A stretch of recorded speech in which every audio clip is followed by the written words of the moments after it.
বৃহস্পতিবার আনুষ্ঠানিকভাবে গেরুয়া শিবিরে নাম লিখিয়েছেন কলকাতা হাইকোর্টের প্রাক্তন বিচারপতি কার হাত ধরে শুভেন্দু অধিকারী।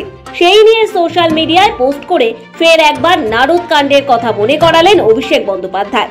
সোশ্যাল মিডিয়ায় পোস্ট করে অভিষেক লেখেন, একেই বলে 180 ডিগ্রি ইউটার্ন। সিবিআই তদন্তের নির্দেশ দেওয়া একজন বিজেপিতে যোগ দিচ্ছে তারই হাত ধরে, যার সিবিআই এর এফআইআর এ নাম আছে। বিচার ব্যবস্থার একাংশের সঙ্গে বিজেপি মধুর সম্পর্কে প্রমাণ এই ছবিটায়।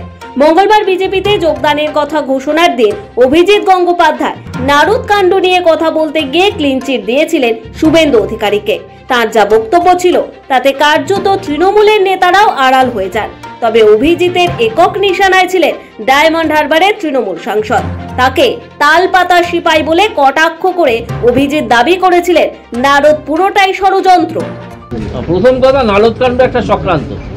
একটা লোক আছে তালপাতার সেপাই না সেনাপতি কি বলে ডাকে সব তৃণমূলের নেতারা থাকে, সে অ্যালকেমিস্ট বলে একটা কোম্পানি ছিল তার খুড়শ্বশুরের, তাকে দিয়ে এই পুরো কাণ্ডটা করেছিল। এটা একটা চক্রান্ত।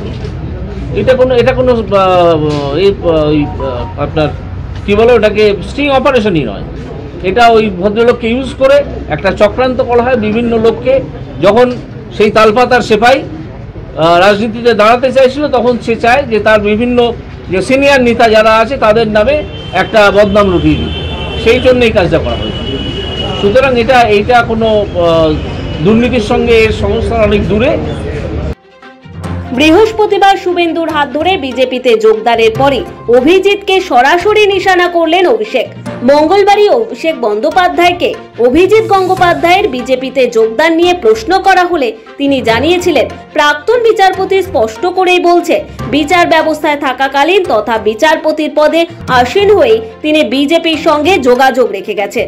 অর্থাৎ তার এজলাস থেকে যে রায় এসেছে, যে মামলাগুলি শুনানি হয়েছে, সেই সময় বিজেপির সঙ্গে তাঁর যোগসূত্র ছিল। বাকিটা আম জনতাকেই বুঝতে হবে। ব্যুরো রিপোর্ট, সময় কলকাতা।